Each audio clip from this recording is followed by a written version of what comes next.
Hello, and thank you for taking the time to learn a bit about our service project. We will begin by telling you the story of our class and how we got involved in this project. In English class, we have come to embrace the concept that books change readers and readers change the world, and we explored this through our reading of Linda Sue Park's A Long Walk to Water. Connecting to these characters as we walk with them on their journey helps us experience their struggles and become empathetic to the problems they experience. This empathy ignites our willingness to be engaged in finding a solution to these problems. One of the people that we encountered in reading A Long Walk to Water was Salva Duke, one of the lost boys of Sudan. We read about how the war in Sudan found Salva, causing him to flee over 1,000 miles with barely any food, water, and no family.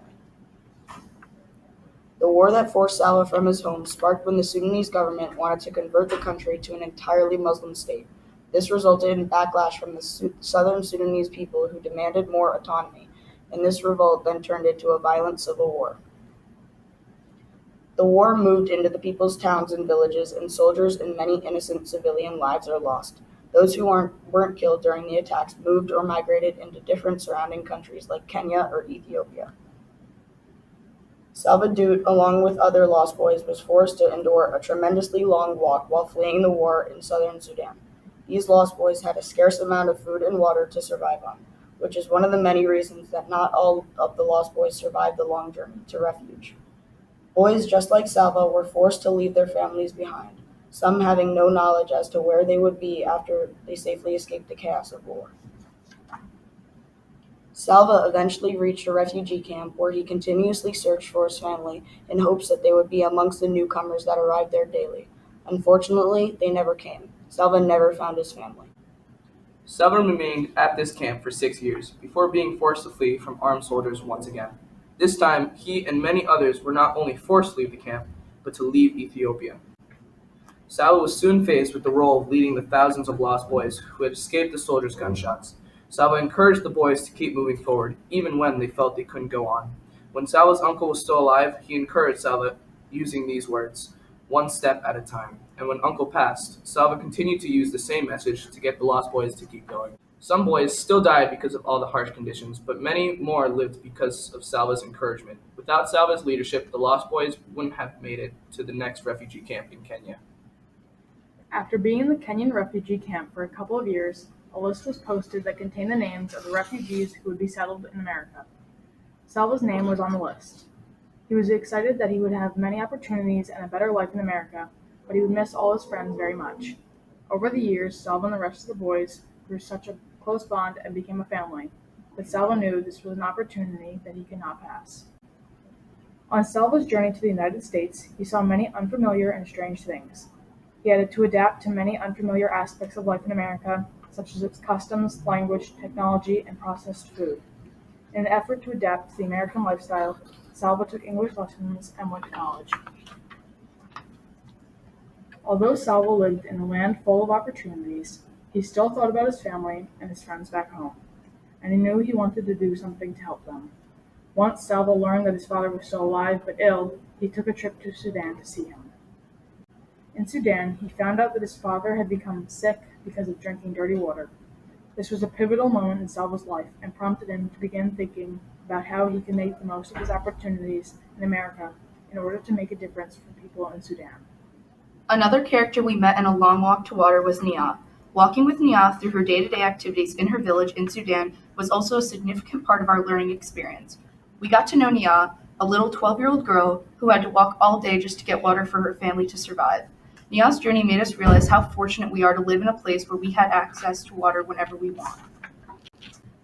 Nia walked for water because there was no water source in or around her village. This walk for water left very little time for her to do much of anything else, like go to school or engage in other childhood activities. The time spent by Nia and many other girls walking for water forces them to abandon some of their dreams. Their lives are dictated by having to walk for water each and every day. They have no time or energy to do anything else. To make this reality clear for her readers, Park writes, there was only heat, the sun, already baking the air, even though it was long before noon. It would take her half the morning if she didn't stop on the way. Heat, time, and thorns. This was Nia's everyday journey. Nia walked so far every day, but the water she got was muddy and unclean. Even after all this effort to get the water, many people would get sick from drinking it, and Nia's sister Akir was one of them. This is where Salva's story intersects with Nia's.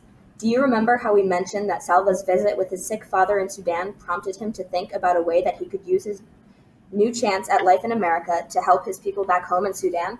Well, the result of that pivotal moment was Salva working to create his own nonprofit organization, Water for South Sudan. Salva's organization brought the gift of a well to Nya's village, and Nya and her people then had access to clean water right in their village. When Salva Duke's organization brought the gift of the well to Nya's village, it changed her life and the lives of the others in her village. Salva's wells have been giving the gift of water and life to people all over southern Sudan. The well allowed Nya to go to school, make friends, and get an education that could help her in the future. Because of the well, she had a chance at a steady job and a more successful life with greater opportunities. She could live a much better life than when she had to devote all her time to getting water. Thanks to Salva and the efforts of Water for Southern Sudan, thousands of girls have a chance at success in the future, and thousands of people were saved from disease and suffering. Without the well, they would continue to walk for water for the rest of their lives and would continue to drink contaminated water. The empathy we have for the characters we met in this book made us want to contribute to the solution of getting water wells built in South Sudan by raising money for Salva's foundation. Water for South Sudan drills water wells in South Sudan, the world's newest nation. As of May 2016, they had drilled 282 wells, serving hundreds of thousands of South Sudanese. The difficulty of drilling wells in the remote villages of South Sudan is that in many places there are no roads, sometimes even dirt roads do not exist. This puts a tremendous strain on Salva's vehicles, causing frequent breakdowns. Salva's drilling rig, the Iron Giraffe, is about 8 years old and on its last legs. In order to continue his work, it is critical that he buy a new Iron Giraffe at a cost of about $500,000. 2 years ago, Salva issued the Iron Giraffe Challenge to students in schools around the world who read A Long Walk to Water. Salva hopes that schools will help him get a new Iron Giraffe by raising a minimum of $1,000 this year. Each school that completes this challenge, raising at least $1,000 by March 31st, 2017, will get one entry in the Iron Giraffe Challenge, drawing for the following prizes.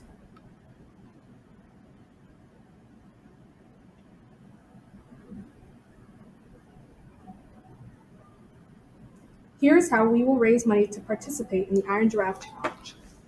We will collect recyclable bottles in these labeled bins that can be found in the cafeteria.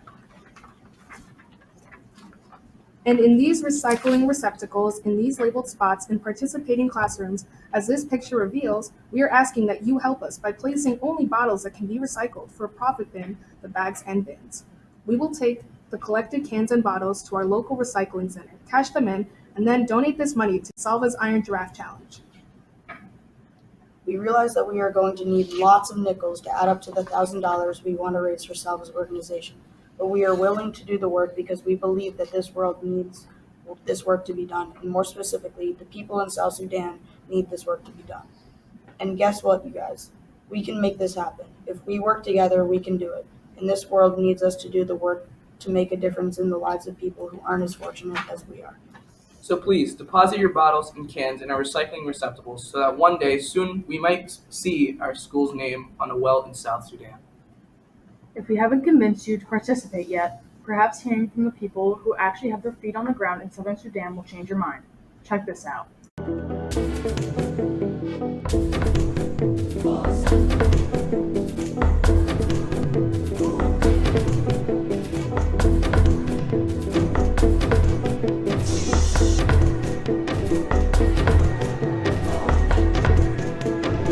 They tried to do it on their own and they couldn't do it because no water. And now we are bringing the water to them, and next year their life would be changed.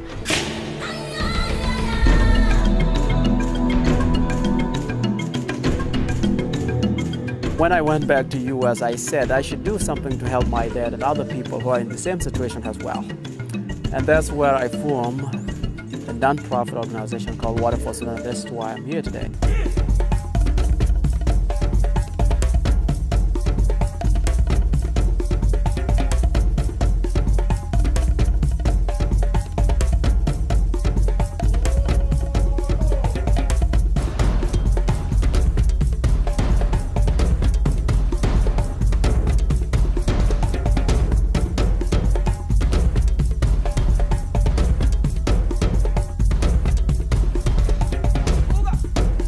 These people don't have anything, and they need someone, one person, just a little thing to open a door to them to go to the next level where they would be able to change their own life by themselves.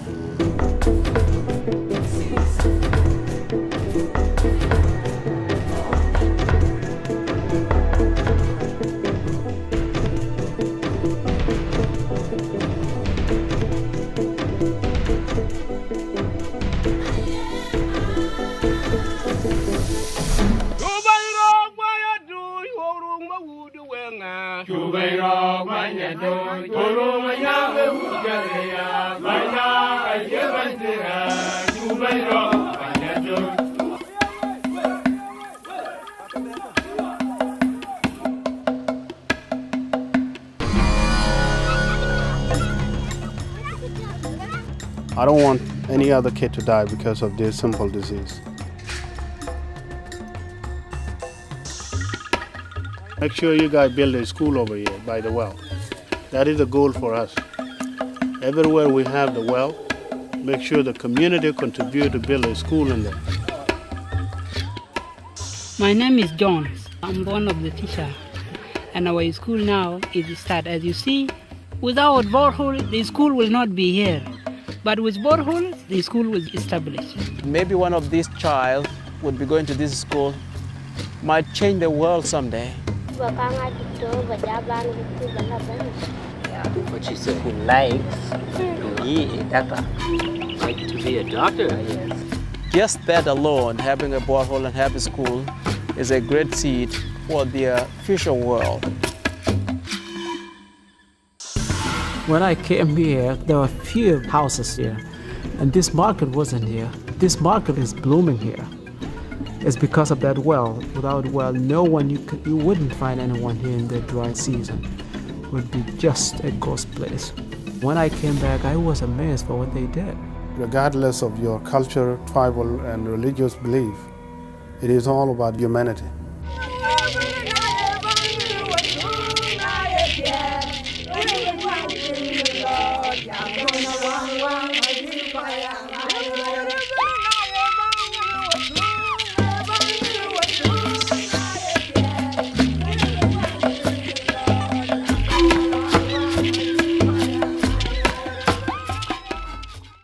We hope by now we've convinced you to participate in this Iron Giraffe Challenge with us. Please join us as we work to fulfill the promise of author Linda Sue Park's proclamation that books change people and people change the world. Help us, help Salva get that new Iron Giraffe, and together we can make it happen.